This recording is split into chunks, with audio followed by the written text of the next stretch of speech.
There was no plan. There was no vision. Nobody saw those things coming. It was because they explored customer experiences. Top leaders, meaningful conversation, actionable advice, bulldoze complacency, ignite inspiration, create impact. Produced by Southwestern family of companies. This is the Action Catalyst. We know a lot of our listeners are managers, owners, or founders who are always looking for better performance, more impact, and a focused, clear direction in their businesses. Clarity and confidence in your strategic leadership is what keeps you moving forward, even in times of uncertainty. Old school strategies rely on 3 to 5 year plans, working behind closed boardroom doors and following what competitors are doing. But old school strategy is dead. Make better strategy. Focus and commit your team in a common direction. Align your organization to what matters to really move the needle. Take ownership and take action in a simple and fresh way that drives innovation, tackles critical challenges, and engages everyone. How? Get your free guide on creating winning strategies today at makebetterstrategy.com. Old school strategy is dead. Make better strategy at makebetterstrategy.com. On today's episode, host Dan Moore speaks with John Rossman, a business strategist and expert on digital transformation, leadership, and business reinvention.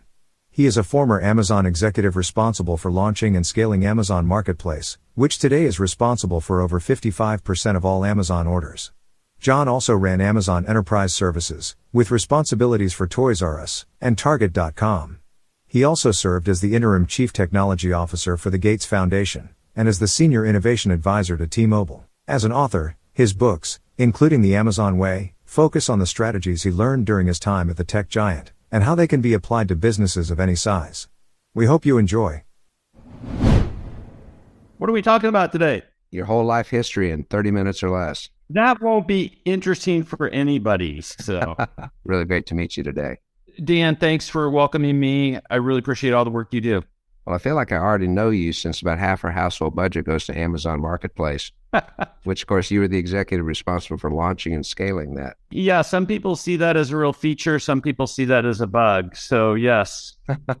I'm so interested sort of in your story. I know you started off at Jesuit High School. I'm a real fan of Jesuit education. The real quality that I got out of that was they just had high expectations for me, right? And I had never been in an environment where people had high expectations for me. In general, like I would say the environment I had come from, people kind of had low expectations. And so, wow, start thinking about making a bigger impact. I went to Oregon State, was lucky to get a degree in industrial engineering, joined a consulting firm. But I think one of the big pivot points was joining Amazon. So I joined Amazon in early 2002. I was there for about 4 years. I launched the marketplace business, which is third-party selling at Amazon.com. And what I learned from there just completely reformed me as a problem solver, as a communicator, as a leader that helps companies and leaders reimagine, what their business should be in the digital era. And then, writing the books that I've written, The Amazon Way being the one that we've done 3 editions of, that combination of taking the learnings from Amazon and sharing them with others, that's really become, my mission, which is helping companies win and compete in the digital era. And I use Amazon and a bunch of other reference points to give people not monumental shifts that they have to do, but little nudges, little things that we can do to help us take advantage of the situation we're in and to learn what it means to compete in the digital era. Mm-hmm. One thing that can be a bit daunting is when we have a company that is not the size of Amazon to think, how in the world could I ever get some lessons from a company that large and that successful? Well, what would you say to, say, a small business owner would be one real key finding for somebody that is in a very competitive marketplace and trying to figure their way out? I'm going to answer that bigger than just one thing. So first of all, what everybody remembers is kind of about Amazon is where they are today, the last 10 years where it's just been exponential growth and the stock has reflected that and everything. Amazon wasn't always this size, right? And there was about a 10-year period where stock was flat, a lot of doubters and naysayers relative to their business model, and they earned everything that they got these principles came from that era. And so these are not big company principles. These can be applied, a lot of them, as an individual, as a team, as an enterprise, and it has nothing to do with either the industry you're in or the size of the teams. But there's now 16 leadership principles at Amazon. The first is probably the most famous. It's about customer obsession, and it reads, leaders start with the customer and work backwards. They work vigorously to earn and keep customer trust. And while they pay attention to competitors, they obsess about customers.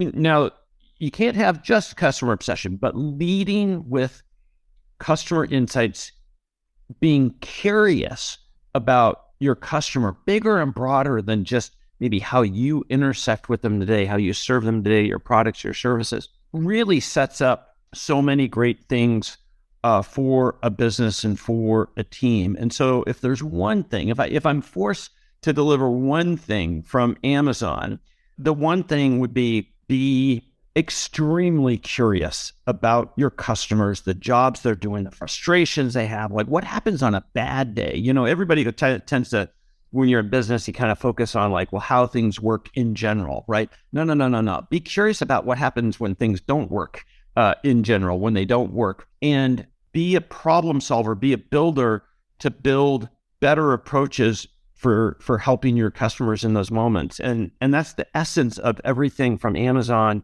is start with the customer and work backwards. Mm-hmm. Which any size business or organization that's involved with people can do. Exactly. Because if we can get into their bad days, we can figure out ways to make those days not so bad. And that's when they want to work with us for a long period of time. Yeah. And again, think about a broad customer experience, not just how your product or service is being used. You want to understand that intently, but understand upstream and downstream too. It will give you better insight into your product and service, and you'll probably gain ideas of how to serve them bigger and broader than just what you do. And that's really been, if you think about when I was at Amazon, 90% of the business was books, music, video, right? Think about where Amazon is today, the conglomerate business that Amazon is today. And it was really that mindset of exploring different types of customers and the broad customer experience, not just how you're working with them today. That's really been the catalyst that has taken them onto a journey that there was no plan, there was no vision. Nobody predicted that Amazon would be the world's biggest cloud technology company in the world. Nobody predicted that Amazon would be the most dynamic and innovative logistics company in the world. Like nobody saw those things coming. It was because they explored customer experiences. The customer obsession doesn't have a timestamp on it. No. I think that patience element, understanding what to be patient for and what to be impatient for is a real business superpower for leaders. And Amazon, I think one of their real superpowers is the ability to be patient in the right way on certain investments. Bezos has been quoted several times of saying, just because on some investments, he can be patient for 7 to 8 years before payback versus his competitors, which have 18 to 36 months, it allows him to compete completely differently. He can do things that his competitors can't follow. So that patience can be a real, if you think long-term, can be a real defining feature of how you create legacy and how you compete in enduring business that competes for the long term. John, even though your career is full of stars on it, I know that you've hit some brick walls along the way. What kind of strategies would you share with us regarding when some unexpected, completely out of the blue obstacle just derails everything, knocks you flat on your butt? Well, understand what's within your control. The 14th leadership principle at Amazon is deliver results. And what it talks about is that leaders deliver hard results despite setbacks, despite dependencies, and that we focus on the controllable inputs more than we focus on the uncontrollable outputs. And so in life, in business, especially if you're doing hard, unpredictable, innovative things, you need to have a plan, but things never go to plan, right? You better love setbacks, especially if you're going to be an innovator and a game changer. Just always be thinking about what's your next best available step, right? Understand your controllable inputs versus kind of the outputs you want, the goals that you have, but realizing, there's a lot of factors that go on outside of your control relative to achieving those goals. Just understand your next best available step. Yeah, I'm glad you blew that up for us, because when you look at the words deliver results, it seems to be outcome based. But what you're saying is if we look at what we control, which are all the inputs, ultimately the outcomes are going to happen the way we want them to, provided we're doing the inputs correctly and with the right focus. And you do want those to have those outputs, as you talked about. In fact, one of the leadership principles is about thinking big, and it encourages leaders to create inspiring visions for, what a product, what a service, what a business could be. But that's why you need the complement of, yes, but break it down to the small controllable steps that you're going to take this year, this quarter, this month, this week, today, in order to get there. And that's how you build towards those things. And sometimes the outputs come, or the outcomes come in a different flavor. Sometimes they take longer. Sometimes you get outcomes that you never intended or saw. But that balancing factor of thinking long-term, thinking big, but bringing it back to like a manageable time frame, and what are we in control of? What can we do next? That's where, action matters, and where you're in full control. I like that. I think that vision is kind of the fuel in the tank, and what we do with our hands on the steering wheel and the shifter and the turn signals are the controllables that really cut that fuel to get someplace we want it to go. Yeah, there's a good business planning tool, goal setting tool that's pretty popular these days that is in line with this notion we're talking about. It's called OKRs, Objectives and Key Results. And it's essentially says you set your goals, your objectives, which could be a year-long or 2-year-long objectives, but then you create key results that are probably no more than 90 days, right? These are the key things we're going to get done over the next 30 to 90 days that we believe will lead to this objective. And so it just helps create this kind of zoom out, zoom in, kind of mindset that we're talking about. When I started out in sales at the age of 18, they said, you want to have a great summer, you want to do really well, but the main thing you'd focus on is the next 2 hours. Yeah. I've got 2 boys that have just graduated college, and, one of them asked me, like, what's one thing you do that you think I should do? And I said, on Sunday nights, I sit down and I write my to-do list for the week. That's the time frame that helps me out, is thinking about the big things I need to get done this week. And I actually think forward to the next week, because so many of my things are like setting up meetings, and you typically need 2 weeks to kind of get a meeting set up and everything. And that kind of to-do list orientation is, a real healthy little habit. Right. Would you say that's one of the ways that you keep yourself in a strong, motivated mode instead of just going into the coasting mode and sitting back and enjoying all the accolades? I love problem solving. Like, I love helping a team see a path where today they don't see a path. That's ultimately, it's kind of my superpower. It's what I really enjoy doing, and seeing a team achieve success and see potential where they were kind of stuck before. That's what really is the fuel in my tank.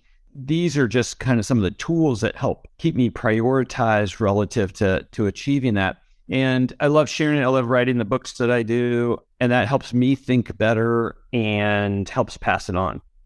So problem solving is a really cool thing to talk about for just a second, because you have the ability to take a perspective that maybe a person too close to it can't really see. What other kind of insights would you put to people that are faced with problems in general? I guess what's a mindset you would adopt toward what people would say is a problem instead of throwing the hands up in the air? Well, there's lots of little tricks, right? Problem reframing can be a really powerful tool. And reframing just basically says, like, restate the situation, your problem, in different terms. And that can help you see things from a different perspective. I think, again, understanding kind of like what you're in control of versus what you're not in control of is a helpful thing relative to problem solving. And so many times, especially in business, one aspect that doesn't get explored enough is incentives, creating the right incentive systems, especially when you need to get people, in your ecosystem moving to help accomplish something. Thinking through incentive systems is a real interesting way of exploring, like, a different way of creating action, right? And so that's where, like, systems dynamic is a powerful framework and study to use because it helps show the forces between different organizations, capabilities, factors that are in play. And so you start to see the relativity and how these things work together, and you'll spot opportunities. Amazon has a famous version of kind of their system dynamic. It's the Amazon flywheel, and it basically was a simple articulation of their business strategy. And so it allowed us to state our business strategy both to our team and to the market, to the investors, and so that everybody could get it. It was a simple but not simplistic point of view of communicating what we were trying to get done by adding selection, by adding sellers to create growth, which created a great customer experience, which spun the flywheel. That's a system dynamic mindset at work. And some of those tools for some of the more complex and dynamic situations can be really helpful. Mm-hmm. And flywheels are all based on momentum and keeping that momentum strong. And partly it's like, what's the most leveraged position where we insert energy? That could be resources, time, effort, energy to help create that momentum. Because oftentimes like, we're not getting that momentum, or we need to create that momentum or accelerate that momentum. And by having an understanding of that flywheel, then you understand, well, that's my point of leverage. If I put a little bit of pressure there, the theory is, the hypothesis is that will create momentum that we get to take advantage of. You spoke about incentive systems. John, what about incentives that don't involve cash? There's all sorts of incentive systems that don't involve cash. And, so when I think about like the Amazon marketplace business, we had to think through incentives of, well, how, other than just sales, how do we create incentives that help our sellers do the right thing on behalf of our customers, which was a key part of the flywheel. So we developed a set of tools and a set of measures, KPIs, key performance indicators, metrics that gave the sellers in a very scalable way, meaning we didn't have to put a lot of ongoing effort to it. We built tools and technologies that helped them do the right thing, and then some incentives to motivate them to do that. For example, if they started slipping on in-stock percentages or on-time delivery percentages, guess what? Their search results started to drop, dwindle down a little bit, and everything. So you could say, well, that's a cash incentive. It's kind of an indirect cash incentive, but it's not a direct penalty. It's a subtle, like, you do the right thing, we're going to help you out a little bit more. You don't treat our customers well, we're going to penalize you a little bit. So that's an example of using the right kind of leverage, all focused on what's best for the customer, that obsession with the customer experience. Right.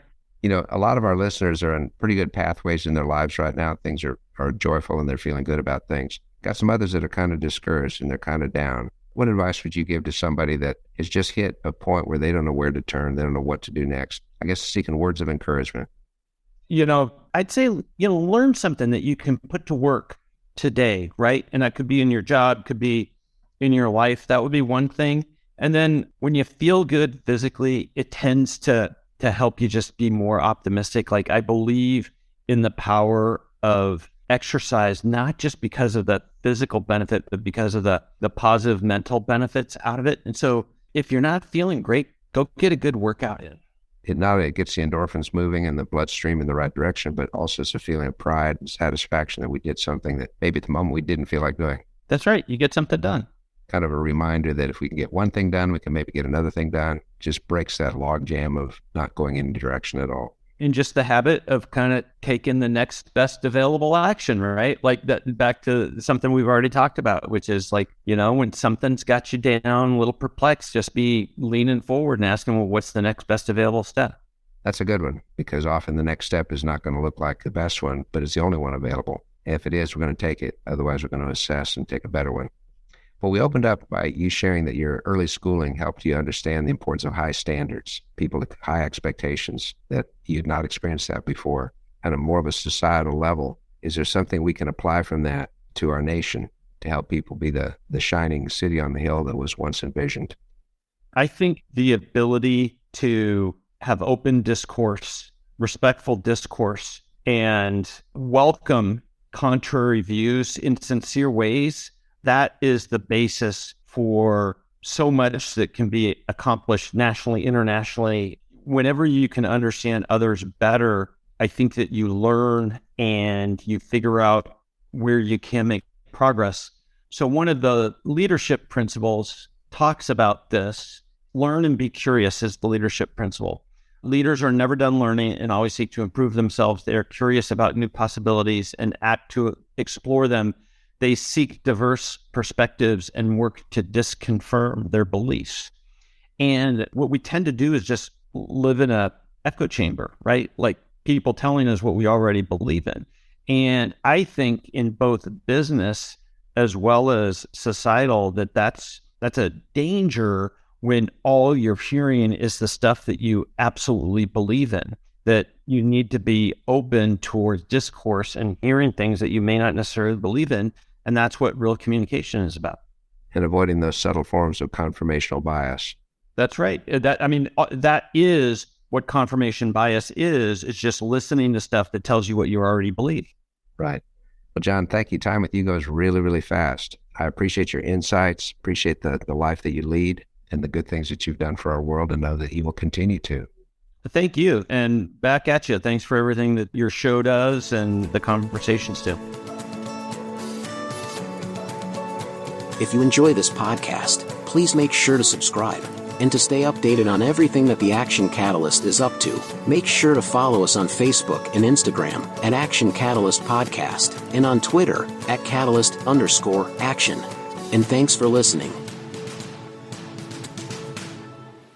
We know a lot of our listeners are managers, owners, or founders who are always looking for better performance, more impact, and a focused, clear direction in their businesses. Clarity and confidence in your strategic leadership is what keeps you moving forward, even in times of uncertainty. Old school strategies rely on 3 to 5 year plans, working behind closed boardroom doors and following what competitors are doing. But old school strategy is dead. Make better strategy. Focus and commit your team in a common direction. Align your organization to what matters to really move the needle. Take ownership and take action in a simple and fresh way that drives innovation, tackles critical challenges, and engages everyone. How? Get your free guide on creating winning strategies today at makebetterstrategy.com. Old school strategy is dead. Make better strategy at makebetterstrategy.com.